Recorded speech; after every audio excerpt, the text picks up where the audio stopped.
of things for this matchup. You're going to be seeing Brad Bonin taking on Chad Harvey. I don't think Brad Bonin is playing Alexander Beebe. That seems disrespectful to me in some ways. Maybe that's just the deck name that he gave his deck. It could be. It could be. I don't think you're generally supposed to play with other people in the tournament. Usually you pick an archetype. I would have called this 4-color control for Brad Bonin, but yeah. Going a little bit outside the conventional deck naming metrics and coming up with a new one. Alexander Beebe is going to be the choice. Leading on Ponder is Bonin alongside a Tropical Island. This is a pretty typical looking 4-color control deck. This is basically what this deck looks like at this point. A bunch of Abrupt Decays, Colligan's Command, the usual Baleful Strix shenanigans, a couple of main deck Plague Engineer. We talked about that card really making some headways into Legacy. Ren and 6, of course, the glue that's holding it all together. Yeah, I feel like the Astrolabe is the glue at this point. No, that's fair, I mean, it costs 1 mana, it cantrips, and then just fixes your lands for the rest of the game. It allows you to play a couple of basics because you need the snow lands to cast it, but playing the basics is also a benefit in a world of wastelands where you want to resolve 3 and 4 mana spells. Yeah, subtly effective card in this modern format. It's not much of a stretch to see why. And Bonin just going for it into Chad Harney's blue-red Delver deck. He's going to try and jam the Ren and 6. Harney's going to respond with the Spell Pierce. Yeah, and seeing this, it makes me wonder if Bonin has, either more expensive threats that he wants to deploy, or if he's just saying, okay, if my opponent dazes here, I'm perfectly okay with that. Right. Sets him back a land. If he force a wills, I'm okay with that too. I'll take for the 2-for-1 trade at this point in the game. Yeah, a lot of what you're looking to do, and I think this is an under-respected portion of Legacy, is you just want to be dictating your opponent to play in a fashion that you want them to play in. And that's not always about playing around days. Sometimes it's saying, okay, this game plays out in a beneficial manner if I can get my opponent to waste their land drop here and return their land to their hand. And I think that's what separates the good Legacy players from the great Legacy players, is understanding how to dictate the terms of the game to their opponent. And he had another one. Yep, makes sense. Makes sense given how the game has been played. Tarmogoyf was the play over on Harney's side. A little less sticky against the 4-color variants. 3 Fatal Push in the deck. Don't have to rely on damage to kill it. I was going to say, if he follows this up with the fetch land and the Fatal Push. Well, here's the fetch land. That's an Astrolabe. Not as good. Not as good. And that Goyf is big right now. Yeah, Planeswalker Sorcery Land Instant is my quick count. Yeah. Going to be a 4/5. Well-sized to rumble with that Ren and 6. Yeah, and Bonin just passes the turn back to Harney.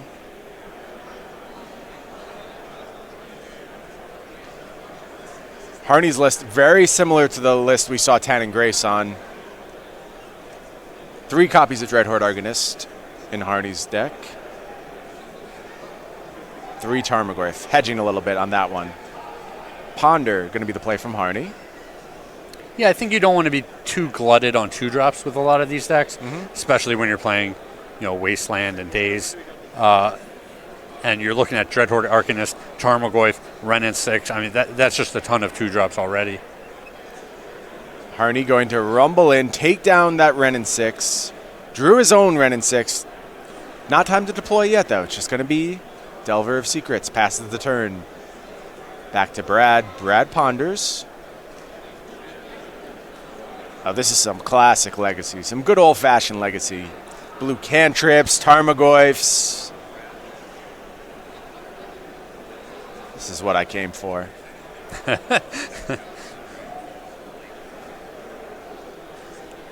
Bonin is going to keep the top 3 cards. Cracks a fetch land. So 2 of those cards are going to get refreshed.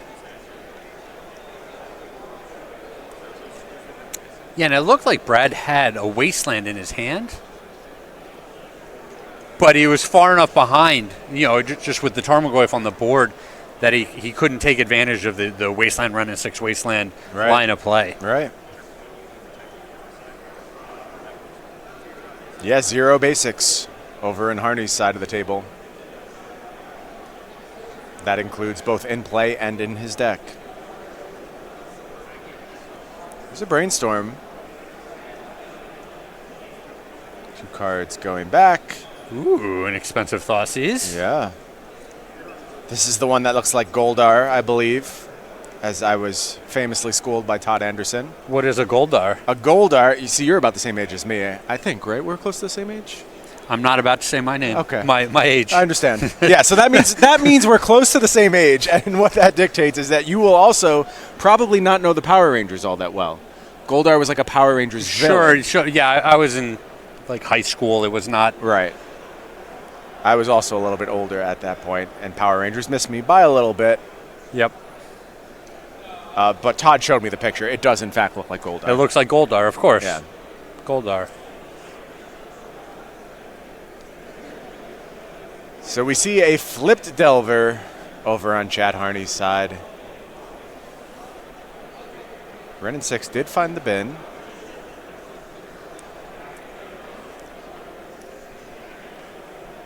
Yeah, this is a game, the way it's played out so far, that Brad does have all of that mana to work with. He's been able to cast Brainstorms, Ponders, and this is where the control deck should be excelling, right? Yes. Been spinning his wheels a little bit up until this point, but this should be the finally traction point where he can start asserting some control over the battlefield. Leveraging Baleful Strix, incredibly powerful against cards like Delver of Secrets, Tarmogoyf. Yeah, I mean, he would love to have a removal spell and then Jace to bounce the other threat and just buy a little time that way. Absolutely. Over in Harney's hand, I see a Brainstorm. I see an Arcanist. Oof. Turn is going to head back Bonin's way. This needs to be a big turn. Yeah, it's getting tougher and tougher for him. It's a big Planeswalker. It's Jace the Mind Sculptor.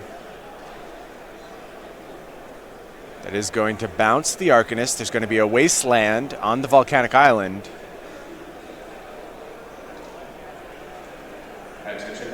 Life total is very low for Bonin. Lightning Bolt in hand for Chad Harney. Yeah, I would think a red source would just finish this game off. Be my guess as well.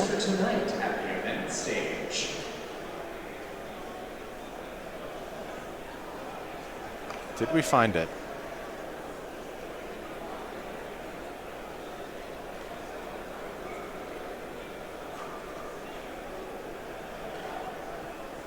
Preordain.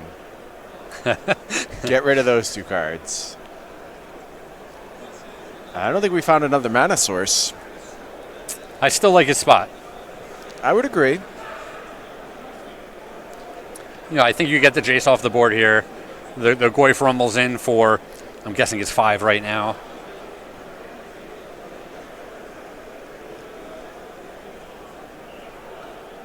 And there is the expected attacks. Insectile Aberration taking down Jace. Goyf doing some damage. There's Polluted Delta. Here's another Jace. And that has to bounce Tarmogoyf. Bonin only at 4. Delver with the capability to take him down to 1. Force of Will backup available for Harney now. Just needs to find that red source. Can't do it. Just going to attack Jace, replay Tarmogoyf, passes the turn back to Bonin. We're basically back where we were. Just replay the turn, yeah. Right. Here's another Jace the Mind Sculptor. Jace number 3. Last one. Force of Will available for Harney, as we said. And that is going to seal up game 1 for Chad Harney over Brad Bonin. His teammate Dylan Hand also now up a game in Orzhov Vampires versus Bant Ramp. Craig, do you know what those Team Nova headbands are a riff on? This is again an age thing. Oh, man. But I know this one because I'm a tremendous nerd. So yeah, this isn't something I'm a fan of, but I recognize them. They're some anime. right. something. Naruto. There we go. Naruto headbands, yes. I was curious if that one was going to stick for you or not. Oh, we take a look at sideboards for the players here. There you see on the left-hand side is Brad Bonin. Has 2 Nile Spellbombs, 1 Plague Engineer, 2 Force of Negation, 2 Hydroblast, 2 Pyroblast, 1 Red Elemental Blast, all the blasts basically, 2 Surgical Extraction, 1 Leovold, Emissary of Trest, 1 Thoughtseize, and finally 1 Assassin's Trophy. Craig, what do you like if you're sitting in Brad's seat right now? This is a whole mess of cards. I like a lot of these cards, right? Yeah, I think that's like fair. the Hydroblast and Pyroblast each have arguments to be made for them. The Red Elemental Blast, obviously just another Pyroblast. The Leovold can be very good in this matchup. I see the Thoughtseize being okay. So it's a question of just how many cards do you want to take out of the deck. Right. Yeah, that's what I was going to test you next. I agree that all of those cards seem pretty fantastic to me. Now you need to make some cuts. And as you look through this deck list, where are the cuts? That's what I'm struggling with. So I'm not excited about Plague Engineer in this matchup a whole lot. I feel like it's going to die to Lightning Bolts and Chain Lightnings a lot of the time. So that's a card that I can see getting cut. And I can see getting just a little bit slimmer. So I can see shaving something like a Jace the Mind Sculptor. Right. Make sure you have the early interaction. You don't fall behind in the game. Because we saw Brad deploy 3 Jaces in a row there. But he matter. was so far behind that he wasn't able to get any card advantage out of them. No, I think that's a real good point. Why don't we head over to Chad Harney's side? There you see 2 Pyroblasts, 2 Surgical Extraction, 1 Abrade, 1 Ancient Grudge, 1 Force of Negation, 1 Flusterstorm, 1 Hydroblast, 1 Null Rod, 1 Submerge, 1 Tormod's Crypt, 1 Winter Orb. That's one you and I have some fond memories of, I'm sure. 1 Vapor Snag, and finally 1 Veil of Summer, new M20 card making the cut in the sideboard here for Chad Harney. Yep, bring them all in. Just all of it? Just all, no. So yeah, the Winter Orb is a very tricksy card against a deck that wants to be using all of its mana a lot more than you do. Mm-hmm. So I can see that card being very good. And then it's the same thing where the Pyroblasts have some application, the Force of Negation has some application. It's a question, again, of how many cards you want to take out of the deck. Mm-hmm. And you see anything as far as that goes that you are targeting for removal at this point? So I can see a similar thing where I'm going to shave some of these cards. The Chain Lightning isn't particularly good in this matchup. Mm-hmm. I can see just leaving in, cutting the Chain Lightning, maybe cutting one of the Lightning Bolts. The Preordains are a card to me that's like right on the border of how many you want to play.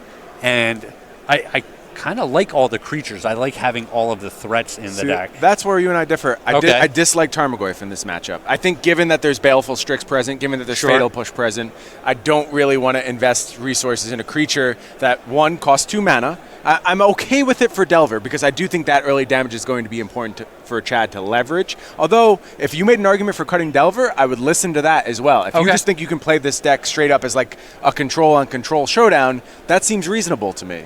But Tarmogoyf, for me, almost certainly coming out. Okay, I would be reluctant to go down the control-on-control rabbit hole against a deck that's playing Jace the Mind Sculptor when I'm not playing that card, a deck that's playing Kolaghan's Command when I'm not playing that card. Yeah. They're just a little bit bigger than I am, just have a little bit more card advantage going on. So I want to maintain my status as the aggressive deck. I think you need to choose an axis to fight them on. That's the main thing. And I think there's several defensible ones you can choose here. We'll have to see how Harney approaches the matchup.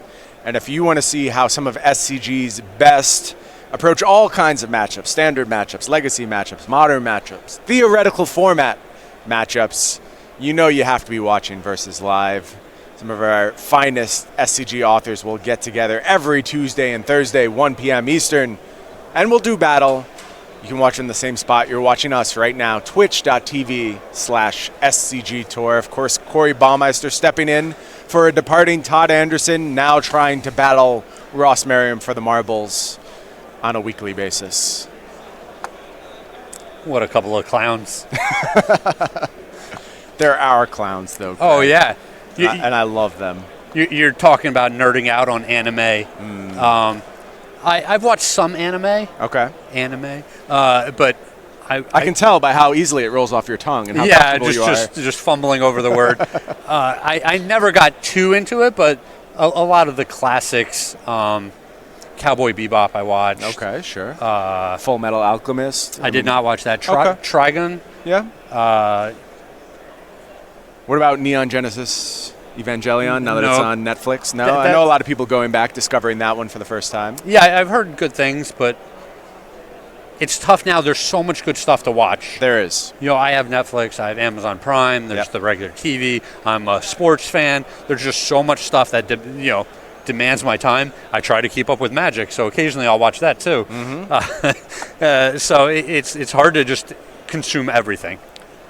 See, I basically do not watch any television shows that have actual actors. Okay. Like anything that's live action basically misses me, so I only watch cartoons for the most part. I'm a fan of Survivor.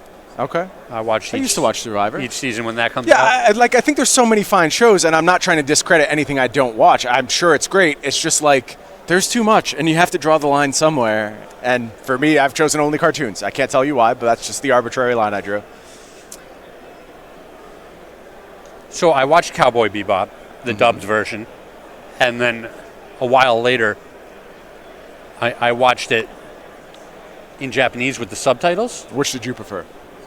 Well, I'd watched the American version first. Okay. So that's kind of what I thought they should sound like. Yep. But it was interesting because it was almost like a whole new series to me, just when the voices and the inflection was just a little bit different. Mm-hmm. It just seemed like it changed a lot more than I thought it would. Yeah, I'm not a dub versus snub. Dub versus sub snob. As I know a lot of folks are. There's some folks who will only watch subbed anime. I'm not super particular about it. I think there's merits to both. But it certainly changes the character of the show. Ponder resolved here for Chad Harney on Brian and Craig's Anime Hour. Now that Food Hour is complete, we've moved on to Anime Hour. It's easier for me to enjoy the dub one because obviously I'm just not reading Right. the bottom of the screen the whole time. Yeah, it's one of those things where it's hard to multitask when you're watching subbed anime. So here's a successfully resolved Ren and 6 that's immediately going to buy back a land. And this is a huge leg up in the matchup for Brad. This is exactly how you want this game to start. Well, okay. Maybe the leg up is gone because here is a rival Ren and 6, also going to plus, also going to resolve, also going to return a land, two-hand. And now we're off. We're playing the Ren and 6 game. And it's abrupt decay. That's a good way to win the Ren and 6 game. Yeah, and I think this still, we see a lot of shortcutting here. I still think this favors Brad just because he has so much more to do with those resources. Mm-hmm.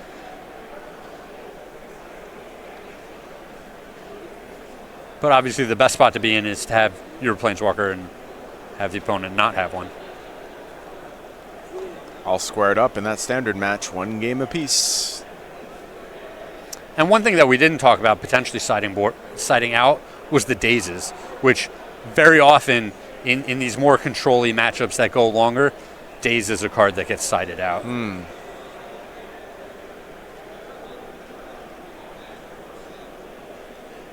It's interesting. I think Daze historically a card, as you mentioned, gets cut all the time.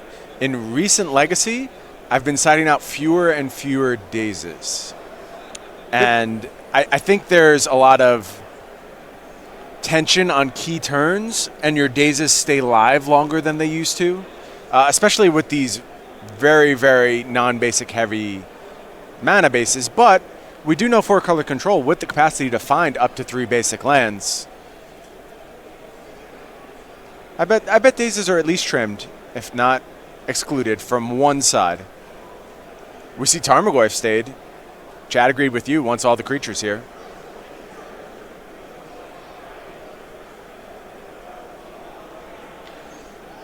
More fetching and returning, all the mana in the world for Brad Bonin. And now it looks like we have a Snapcaster Mage, I'm assuming. Yeah, so many shortcuts here. Brad is a man that he does not want to mess around. Yeah, flying around the battlefield. Well, playing a slower deck, I think this is an important skill. It's a skill I lack, and I openly admit I can't play games at this pace. But I do think it pays dividends if you're able to move this quickly and competently. There are merits to keeping the pace up, but then there's also the argument that it's just so much more likely that you make a sloppy mistake somewhere in there. Sure. Well, here's a Tarmogoyf again on Chad's side. Ren and 6 got back a land. That Ren of 6 getting close. Scary stuff. And there's a fatal push on that Tarmogoyf. It's kind of my problem. I feel like you just trade mana inefficiently too many times. Here's Assassin's Trophy. That's just Vindicate, basically, in this deck. 2 mana Vindicate, not bad. No basics for Temur Delver. And that'll do it, yeah. Just time to scoop. So Agreed. far behind, you're staring in the face of that Ren and 6 that's going to, ultimate. Can't come back from that. Yeah, you can drag this out for a bunch more turns, but the writing is on the wall. I don't blame Chad Harney for scooping there whatsoever, and that means we're going to head to a deciding Game 3 in this 4-color control versus Temur Delver matchup. And there's a small question of, on the play, are you more likely to have days in your deck than on the draw? And there's a bit of a cat and mouse game. We saw that game. Brad just put his opponent to the test, right? Yep. He was just like, do you have it? Mm-hmm. Like, if so, I've got 2 lands, you've got none. I'm okay with that scenario. If you don't have it, I've got a Ren and 6. That's even better. Right.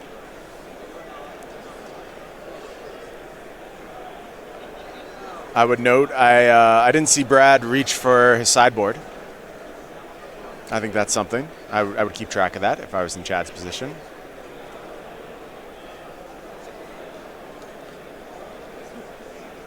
Looks like there's a between-game judge call going on. Probably just a clarification about something that happened during the game. Yeah, like you said, a lot of shortcutting happening, moving very quickly. Yeah, as long as the players are on the same page. Sometimes it's just a question of if things were communicated properly. You're saying Brad did not reach for his sideboard. I don't think that's particularly telling in this matchup. There's not much that he would want to change, play draw dependent here. I think it's much more likely for his opponent to change his deck up, like I said, with the dazes potentially being on the play or the draw. Right. No, that makes sense. So I guess judges were checking to make sure that Brad had reminded his opponent about Assassin's Trophy, as you are required to do. It's a must, yeah. It's a must, but no available targets. So it's not quite it's a must. It's when you have a beneficial effect going towards your opponent, you're required to tell them about it. Now, like if you path the exile of an opponent's creature, you have to tell them you can go get a land. Sure, but You think the shuffle effect's a must? Yeah. Whether you find a land or not? Yeah, one of them is a must. The search is a must. I don't remember if it's Assassin's Trophy or Field of Ruin. Yeah, it might be both, quite frankly. I don't recall, but they were just checking on that, basically determined that things were resolved appropriately. But yeah, Sasser's Trophy, pretty sweet card when the opponent has no lands in their deck. I don't know if you remember, but towards the tail end of the last standard, right before M20 came out, there was a Golgari deck popularized by the Japanese based on Casualties of War. Casualties of War, yeah. And it also had 4 Assassin's Trophy in the main, and we were getting to a point where people were playing no basic Esper. Yep. And you could just start firing those Assassin Trophies at their lands, and it felt good. You had Field of Ruin in that deck as well. Yes, you did. Yeah, that was when the 4 and 5 color Planeswalker decks were showing up. Right. The Command the Dreadhorde decks. The 4 color Command the Dreadhorde decks played like 1 basic. Yep. You're just looking to punish them. Absolutely. So it sounds like we have our first result in this match. Drake Sasser wins the Hogak Mirror 2-0. Just as I had predicted, the Hogak deck wins. Good read.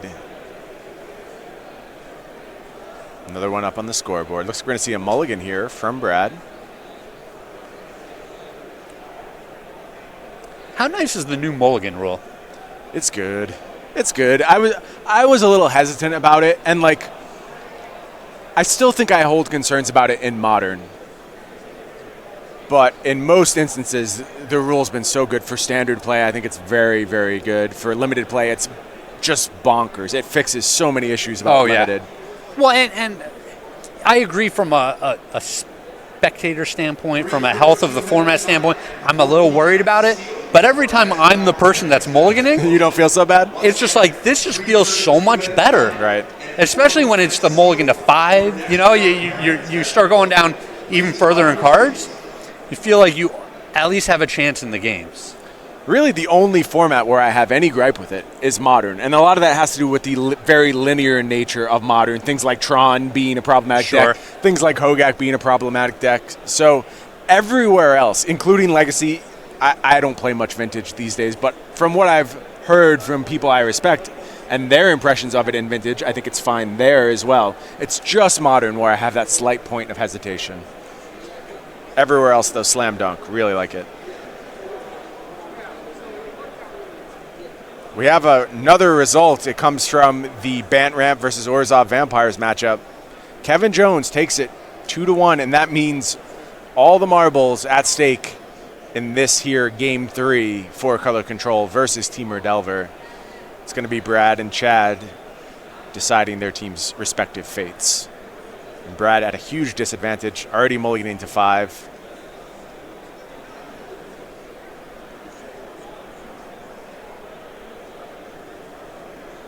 Chad Harney coming up with powerful jitsus to use on his opponent's deck pre-game.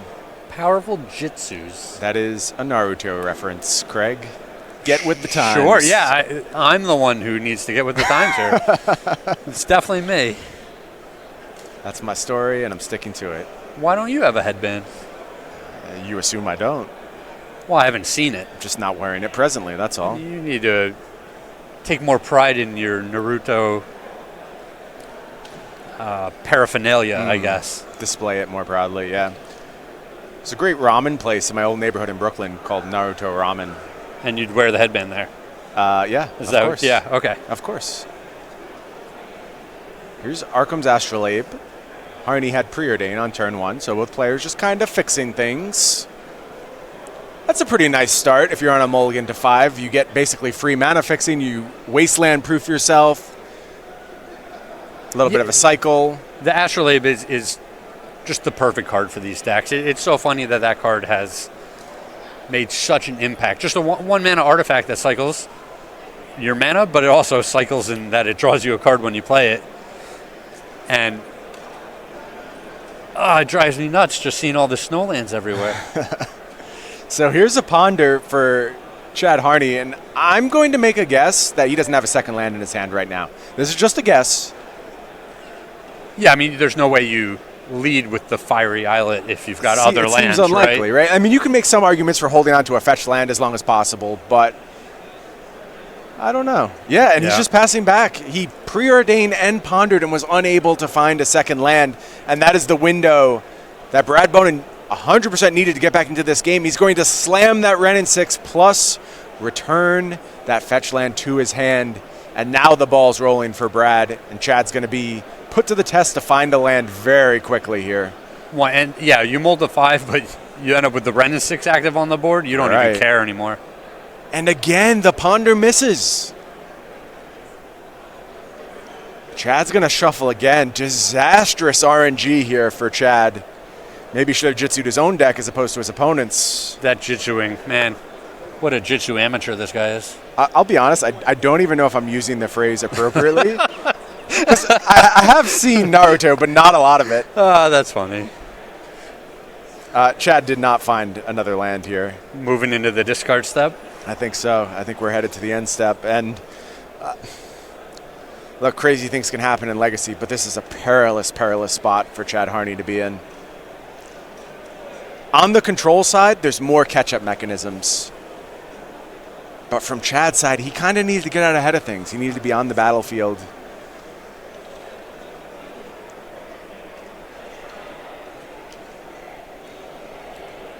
Things have just gone completely wrong for Chad Harney.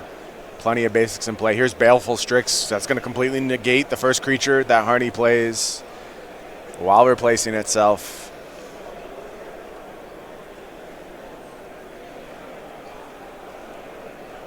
This game has escalated quickly on Brad's side. Passes back to Chad. Chad finally finds a second land. It's a volcanic island, so green spells aren't turned on. Not playing that Wrenn and 6. Wouldn't really matter all that much. No fetch land in the bid anyway. Yeah, nothing to do with that bad boy. Here's a Hydro Blast. That's going to take down Wrenn and 6. Okay. That's a start. Yep, it's something. Going to need a lot more.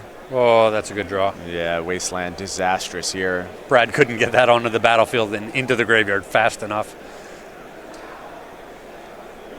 Astrolabe's going to use Assassin's Trophy, taking down Fiery Islet. Force of Will. demanded here. I agree. Game's just over if that Assassin's Trophy resolves. Post-combat Ponder going to be the play here. I see a replacement Ren and 6 in those 3.